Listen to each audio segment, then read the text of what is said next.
If you talk to a man in a language he understands, that goes to his head. If you talk to him in his language, that goes to his heart. There is no passion to be found playing small, in settling for a life that is less than the one you are capable of living.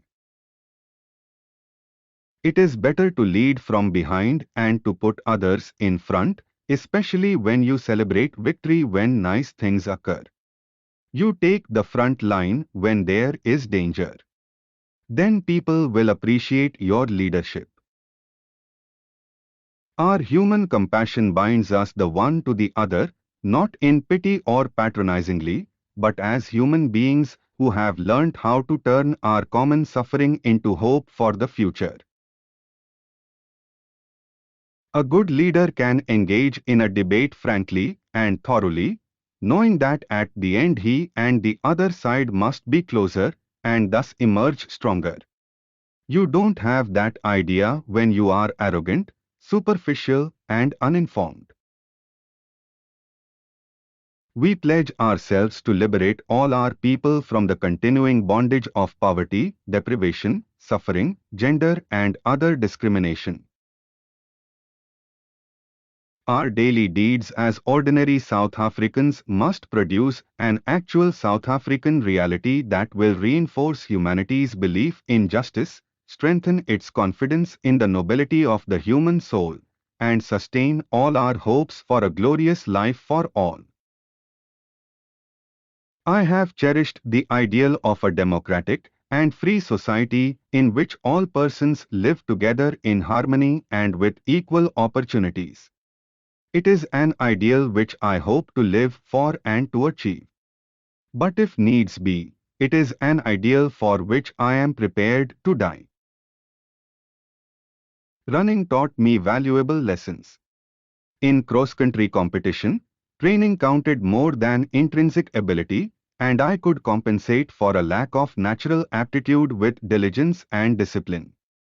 I applied this in everything I did. People respond in accordance to how you relate to them. If you approach them on the basis of violence, that's how they'll react. But if you say, we want peace, we want stability, we can then do a lot of things that will contribute towards the progress of our society. I was called a terrorist yesterday, but when I came out of jail, many people embraced me, including my enemies, and that is what I normally tell other people who say those who are struggling for liberation in their country are terrorists. I was called a terrorist yesterday, but when I came out of jail, many people embraced me, including my enemies, and that is what I normally tell other people who say those who are struggling for liberation in their country are terrorists.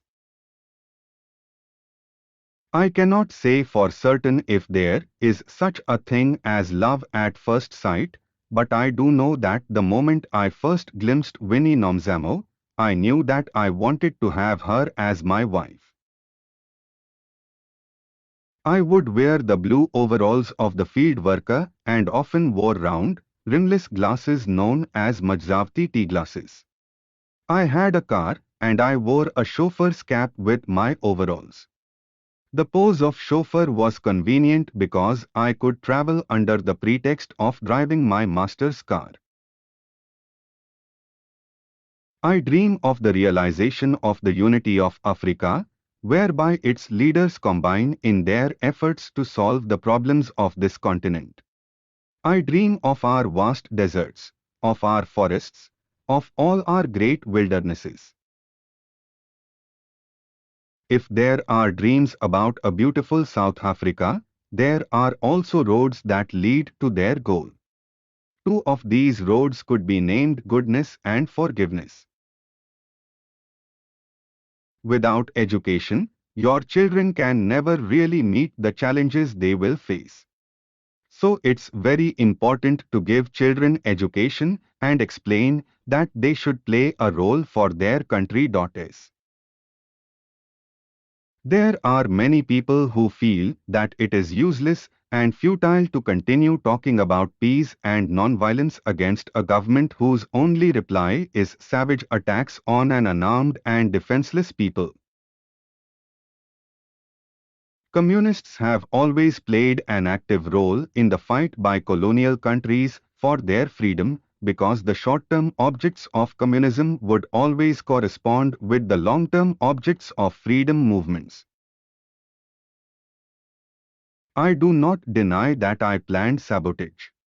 I did not plan it in a spirit of recklessness nor because I have any love of violence. I planned it as a result of a calm and sober assessment of the political situation that had arisen after many years of tyranny, exploitation and oppression of my people by the whites.